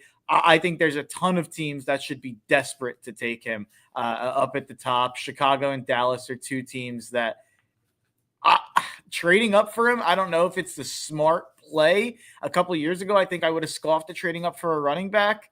Now, this guy is so special. He's the only guy who I think can really become the best player in the world at his position out of this draft. All right, we do have other things going on in our lives right now, specifically a baseball team that it would be nice for them to find a way to win a game up there and get away with the dub and head to Chicago, get a day off tomorrow, enjoy a nice, what do you got, the beef out there? Or, I know that deep dish is really just a big, a visitor type thing as far as Chicago is concerned. But unfortunately, the Phillies just coughed up the lead. It is now tied again at 3 apiece. Pete Alonso with a double. That scored the run there against Jordan Romano. Great call, Romano. Rob. What's Great that? Call, Rob. Great call bringing in Romano. Everyone loved that move. Everyone thought, that could go great. So here we are, all tied up. Vientos at the dish for the Mets, 1 out, and it is the bottom of the 10th. We'll keep you up to date on that one. I am talking NFL draft with Mark Henry Jr. though. Real quick, I will say, me and you were both before the year, and I think last postseason, I had Vientos in fantasy last year. Watched him terrorize us. We both thought that guy was going to be a superstar next 10 years. We had to deal with, and he was going to kill us. He has been terrible this year. And watch as I say that, he's going to hit a walk-off home run here. Yeah. That's how it works. But I have been shocked because he was kind of the main reason. I was like, man, obviously you have Soto and Lindor, but if they found this guy, that's really going to hurt because they're going to go spend the money outside of it. It's shocking that he hasn't been, what he was last year because you thought it was only up from there. Random little tangent. No, I like it. And from the previous guest, Colby, everything comes back. It's April. Yeah. Everything comes back. It's April. All Major League Baseball questions are, that's the answer right now. It's April. I'm still bullish that I think the bullpen can be fine. And long term, I think you trade for one arm at the deadline. Sure. And in October, two of probably Ranger, Luzardo, and Painter are going to the pen. So I think I don't want to get so focused on a short-term problem, but I'll tell you what, up until June, July, it's going to be tough with this bullpen. Yeah, it's really disappointing. And on top of it, of course, and I hate to be the guy picking the low-hanging fruit, but it just sucks seeing Hoffman and how talented he was and what he's doing right now. Estevez too. You're right. 5 saves for Kansas City, 1.13 ERA in Kansas City. He makes less than Romano too. But I'm trying to – everyone's so focused on the bullpen, and I get it. It's so annoying. You have a game tied or winning, and it's frustrating. The concern is not the bullpen. The concern is the lineup. And there's deep concern, 5 through 8 or 5 through 9, whatever you want to say in that lineup. You get into some and it's the top hasn't been consistent enough to carry that 5 through 9 either. So I have serious concerns. You need a legit power right-hand bat. Is that the game? Yep, that's game. They got swept by the Mets at Citi Field in 3. Well, you know what, Mark? It's April. Can't wait for the Powers text in the group chat. Yeah, he's poking his head around here. I see him. He's taking pictures of me. I see him.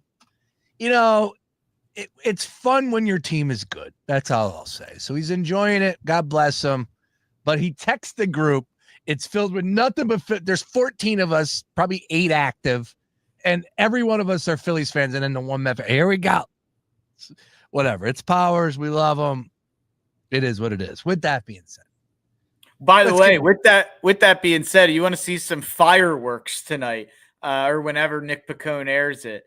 Vaughn Johnson and I have gotten into the mud a little bit on wrestling Twitter on some WrestleMania happenings, and I don't know if he's on the pod tonight. I know Nick Picone sent out me and Roy Burton an interview. Roy Burton might have to virtually, set us aside and tell us to get back to our corners there, because we got some differing opinions in the world of wrestling. Vaughn Johnson and I are going to have it out tonight. Is he all pro from the standpoint of like WWE is doing right? Because that is a very that's an opinion that's in the minority. A lot of people are upset with what took place at WrestleMania. Yeah, then storylines are lacking. Yeah, rough weekend in my opinion. But there were some positives in there for sure. But ours is a very specific Jey Uso issue that will have to be discussed and litigated on that show. I hope we get to the rest of WrestleMania and Raw. You guys are doing a pod tonight, Shooters tonight, Radio? 8:00. But I don't know if I don't think it's live. I think it airs later. So we got to get that live for the people. Shooters Radio. Man. Hey, look, I'm just a big fan of Paul Heyman on ESPN. Anytime he wants to hop out there, that was entertaining to me. That's my go. And McAfee getting choked out, was that real? No. I mean, he turned purple.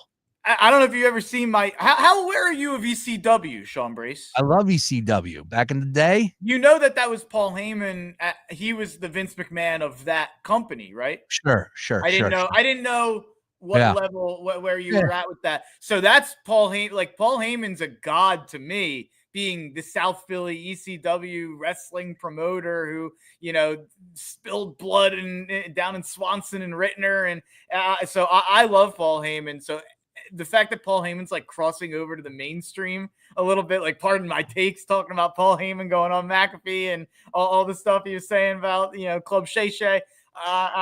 It warms my heart, because I know Paul Heyman's history, and you could write a book about the people he screwed over and things like that. It's legendary. He's the man. Paul Heyman had a shot at Club Shay Shay. My Lord. And I didn't know if it had something to do or if it was before. I don't know.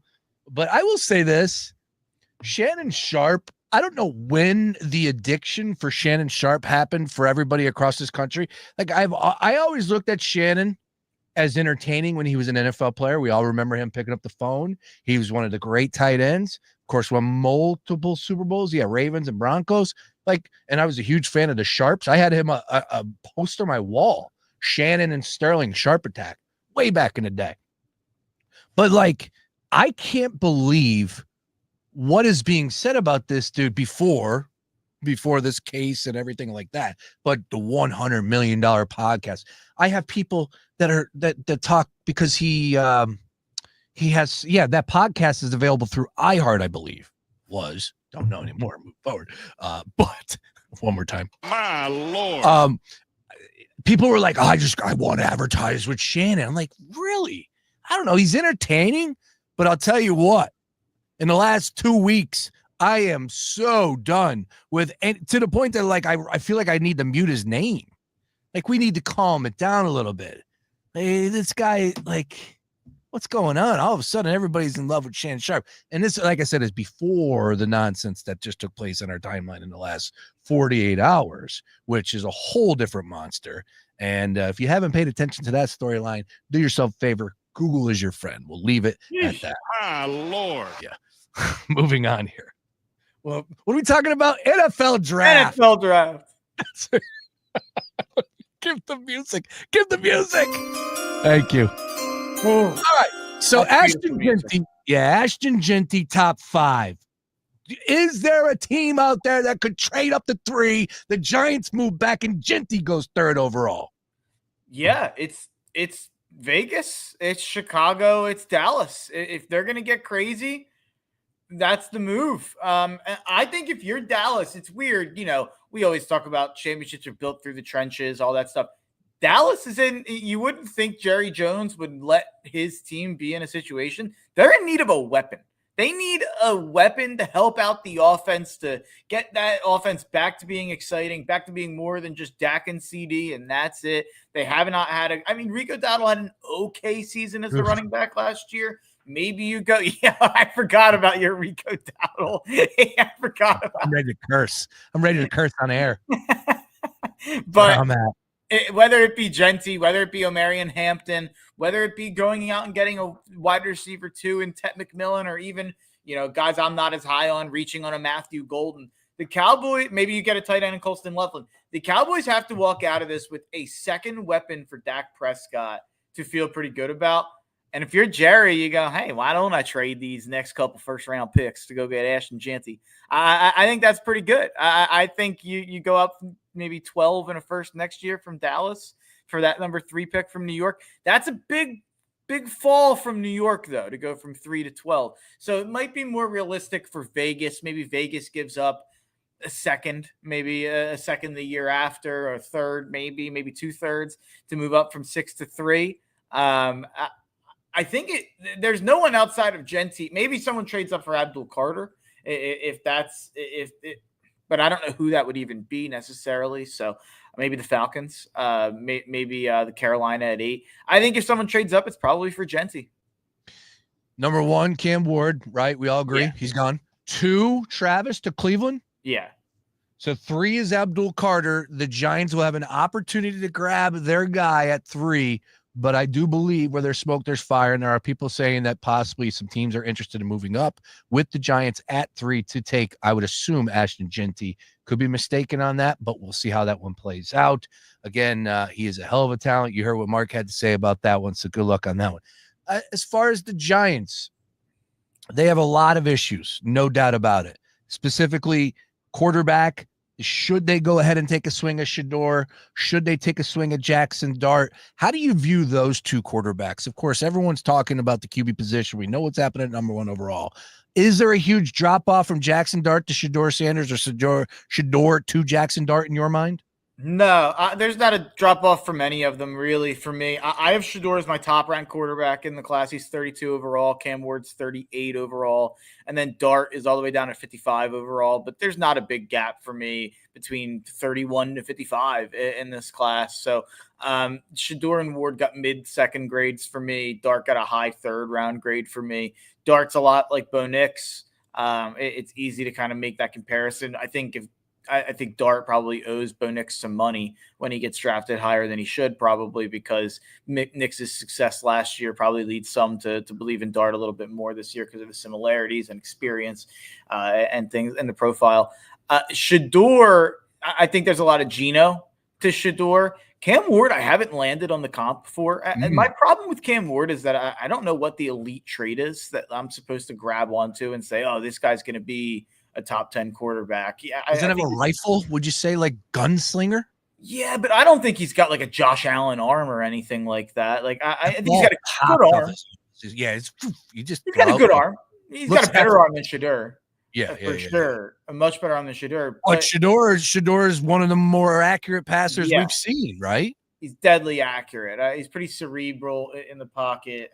I think, and also I think one of the things about Shador is a lot of people are considering Shador kind of hand in hand with the O-line that he played with at Colorado. And he played with a brutal offensive line there. So I actually think there's some untapped potential. I'm also not that sure that Dion is like an offensive mastermind, or Pat Shermer, or the offensive coordinators he had working with Shador.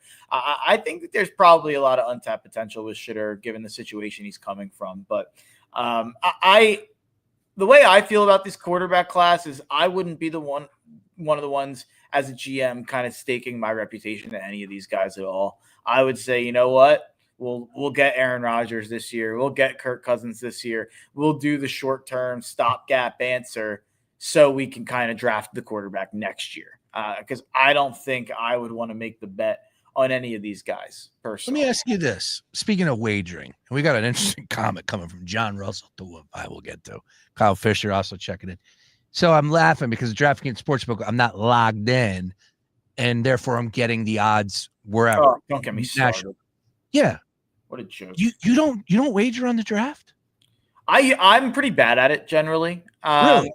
I feel like I generally do a bad job. I always like to say this, like, I don't do a great job like mocking. Like, I'm a bad mock drafter. I'm bad at predicting what other people are going to do. Like, how I like to enjoy the draft is like I evaluate it for myself, and here's what I would do. So that way, when the picks roll out and I'm on the stream I'm on tomorrow with Shane Haff and Dives, I'll be reacting like, ooh, don't like that pick, or ooh, I really like that pick. Because what I hate is people maybe on other stations that just react to the draft and it's like, oh, that's the exact guy I would have wanted, or oh, that pick sucks. And it's like, well, you didn't put out your big board beforehand. Yeah. You didn't do any research to say why you dislike or do like that pick. So I like to do all the research beforehand. That way it's kind of, I can react as it comes, and I'm not changing my opinion based on who picks someone or where a guy goes, because I already did what I think. I stacked my big board top 100 wise. So that's why I remember I made a big NBA draft bet. I think it was Brandon Clark to get drafted above Rui Hachimura. They were both coming out of Gonzaga. People loved Clark. All the draft nerds like Trobro Dude and I, we loved Brandon Clark, and we all hated Rui. Rui couldn't defend, yada, yada, yada.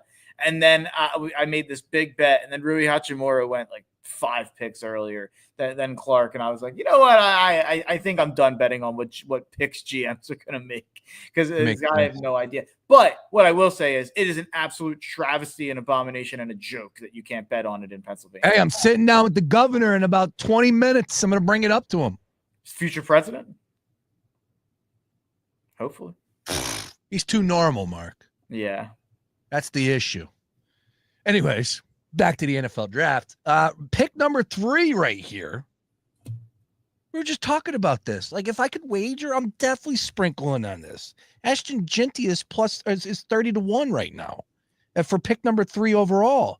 I get it. Abdul Carter is the guy. No doubt. He's minus 800. He's the guy. But trades happen.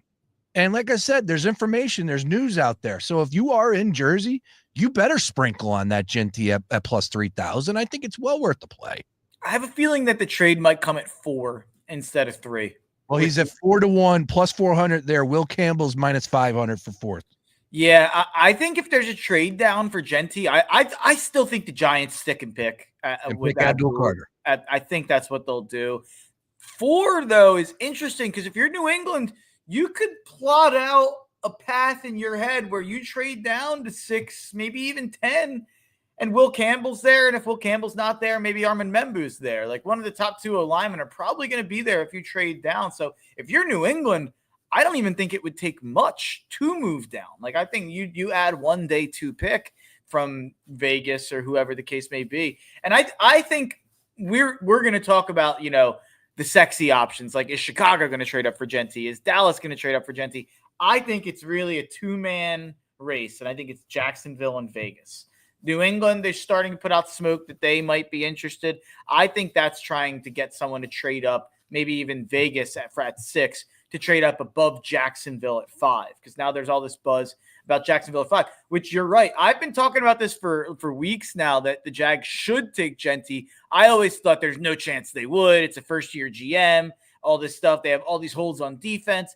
But until last year, Trevor Lawrence had never played with an above-average starter at wide receiver or running back. Brian Thomas Jr. is that. You go and you add another elite piece, there's no more excuses for Trevor Lawrence. You have Ashton Genty. You have Brian Thomas Jr. You have Trevor Lawrence. That team should make the playoffs next year. That team should be a top half of the league offense next year. You go and you figure out the defense throughout the rest of the draft. I think Genty's the right pick for Jacksonville, and that's kind of where I'm hoping he ends up. Although Vegas isn't bad either. You got Geno throwing the ball, Pete Carroll, head coach. They'll commit to the run. They have a pretty good O-line, actually. So I think those are probably the 2 most likely Genty landing spots. If he goes to 5 and he's there, I think Jacksonville picks him. But I think there's a chance Vegas trades up with New England at 4. All right. A couple quick hitters, get you out of here. First of all, Eagles. Any idea? Are they going tight end? Is there a position that you would like them to focus on? What is your thoughts right now, 1 day out from the NFL draft for the Eagles at 32? I think they probably don't pick at 32. I think they'll probably move up or down. I would guess down.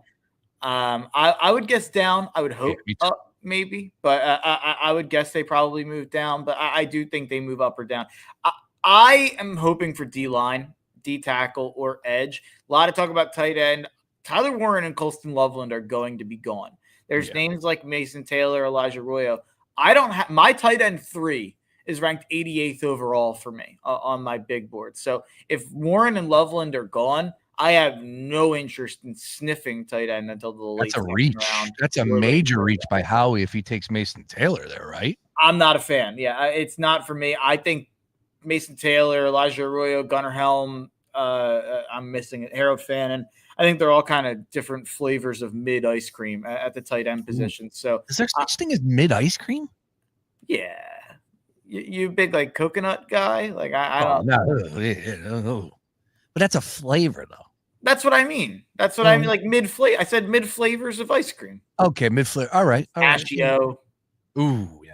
There are people that like that though. A lot of pistachio. Maybe that's you know what? Hey, I just want to put this out there for the people. Peachy Paterno. State. That's a flavor ice cream. It was at my dinner table on Easter. It was a hit. I've never had it before. Had a little taste, a little spoon. Peachy Paterno from the Penn State University Creamery or whatever the hell it is. My mother-in-law got it. Was a big hit. Everybody loved it. Peachy Paterno. Just putting that out there. Definitely not me. He knew, but great. Yeah, where is it? Where is it? There you go. All right. Back to the NFL draft. But my 3 dream names, really, and I don't. James Pierce is my dream name. He's my number 5 overall player, my number 2 edge rusher in this class. There's some alleged character concerns out there about James Pierce. No arrests or anything like that, but some whispers about, work ethic, things like that. There was a lot of that about Jalen Carter as well, with an arrest as well. So I think that James Pierce, if he's there, man, I can't imagine Howie passing up on that talent unless those character concerns have some real weight to them. I don't get why he's fallen. He's a guy who was kind of in the first pick conversation last year, and then had a pretty similar season this year that he had last year. I don't really understand the fall. So I would love that. The other 2 guys are defensive tackles. Because of the 10-yard split numbers, 1.56. You got to be a little bit faster than that. That's pretty good. It's 9.4 relative athletic score. Pretty good. Tested And pretty you didn't well do the 3-cone drill. You're not going to be a top 10 pick if you don't do the 3-cone drill. Come on. What do you know? Let's go here. The other two dream guys for me, like Derek Harmon is a dream guy. I have him 13th overall, my top ranked defensive tackle. He's a fringe first guy, probably going to go back end of the 20s, top end of the 30s. So he's realistic to be there at 32, and I would love him. 6'4", beast inside, can play all three downs, plug him in right there next to Jalen Carter. Hell of a Milton Williams replacement. A lot of the same goes for Walter Nolan, who I think allegedly Cincinnati loves Walter Nolan at 17. That might be his floor. So that he might be a trade up guy. He was maybe a little bit more realistic a couple weeks ago. Seems like he's risen up boards a little bit. But those are really my three dream guys before you getting into like positional value. Do you want a safety? Things like that. All right. And then finally, in the first round, it's been a hot button topic. Not money to be made, but over 2.5 quarterbacks in the first round. We know one's going. Are we going to see a push for Shedeur? Is Jackson Dart going in the first round? 2.5's the number. Where are you at? I'm going to say under. It Wow. seems like Shedeur goes to Pittsburgh, and then Dart goes in the second round, maybe to like Cleveland, New York, New Orleans. That would be my guess. Now, maybe one of those teams trades back up into it, but that would be my guess right now. I think it was McShay said today that he's hearing from GMs it's more likely that there's one quarterback than three drafted. So I'll ride with McShay. Yeah, there seems to be a lot of buzz about that right now, and a lot of people are saying, oh, the value's on the under. Look, it won't shock me if only one quarterback selected in the first round, but, you know, we've seen this story told many, many times that it feels like teams just say, hey, man, we got to have that guy. We got to have a quarterback. Maybe this year is different. We'll see. It all starts tomorrow, though. Mark Henry Jr. will be live Thursday night, live streaming. Give the plug, man. Where can we find that live stream? Yeah, if you follow me on Twitter at Mark Henry Jr., at Mark Henry Jr. NFL, I'll be tweeting it out. It's on the Eagles Pinball Network with Shane Haff and Dibes, Ryan Reese as well. We've been doing these since 2020. So this is our sixth. That might be bad math. 20, 21, 22, 23, 24, 25, sixth. This is our sixth annual draft stream. So we've been doing it since the Jalen Hurts year. Looking forward to keeping it going. Pretty fun. We're only doing round one this year. We used to do Friday as well, but only doing Thursday night. We'll be doing streams. We are going live for the Knicks, specifically Knicks and Pistons game 3. You know that the beef between Sam Ostry and Sean Bernard has been fun to follow along, but man, the NBA playoffs have been hit. We got to run. But I know you got a lot to discuss. Tough Cover Radio Show can be heard every Saturday at 11 a.m. right here on The Gambler. It's a mandatory listen. If you don't, or if you're going to miss anything from the NFL Draft, catch up with everything with Mark on Saturday right here in The Gambler, following Dick Girardi and Mike Kern right into Mark Henry Jr. live on The Gambler. Quickly on this, John Russell checking in. Little Phillies /WWE quip here. Phillies are a bigger joke than Travis Scott throwing Cody off being a big part of that main event. This team is bleep. Major moves need to happen. Save Harper's last few years. That's a little tough. My Lord. My Lord. There you go. Right, I'm worried about the lineup. Worried. All right. Well, I will be picking your brain about that one. Mark, enjoy the NFL Draft. It's your time to shine. Thank you for popping up on here on a Wednesday. As always, please take us Tough Cover Country. Let's ride. There he is. My Lord. Mark Henry Jr. on the Gambler stream. You're the man, Mark. There he is. Folks, my time has come. But the NFL conversation continues to roll on the other side, bending the edge with Ryan Beef Coyle and Nick McClay. Trust me, you don't want to go anywhere. These boys have been all over the NFL Draft with a really great focus on all things college. These guys pay attention to all of the players in college football all season long over the years, and are able to really give you a detailed point of view when it comes to the prospects. They're keeping up with the rumors. It's big picture NFL Draft coming your way on the other side. Colby Marchio, shout out. Fantastic job today. Daily Ticket debut. Mark Henry Jr., great job across the board by everybody, except for those Phillies who ended up getting swept by the New York Mets. We'll be back live tomorrow. Big day for the Gambler. Big day for the Gambler again. 3 p.m. Myself, Sam Ostry, Sean Bernard, recapping all things NBA playoffs and more, getting you ready for the NFL draft. We'll be live tomorrow night starting at 7 p.m. live stream for the Knicks and Pistons. New York is in trouble, and we love it. The Detroit Pistons are nothing to play with. That will be on The Gambler streaming on all things socials at 7 p.m. We're going to take that into the NFL draft.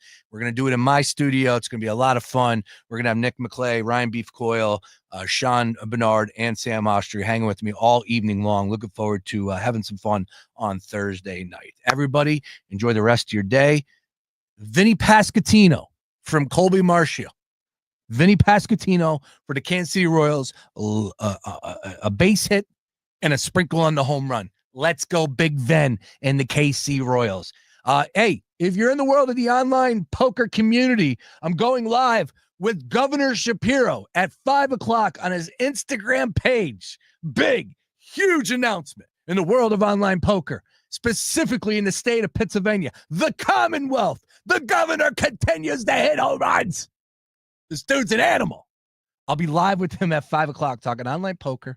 Big, huge announcement, and going to have some fun with them. All right. Allowed to ask some questions. We're going to talk some birds, maybe some Phillies, all that and more. That's coming your way on the governor's Instagram page. How about that for a plug? That's a first. I'm hanging out with the governor of Pennsylvania. Hey, now, everybody enjoy the rest of your day. Bending the Edge is next. Talk to you tomorrow. Peace. Fox Sports Radio, The Gambler. Now, total traffic for Philadelphia. We've got jam traffic on the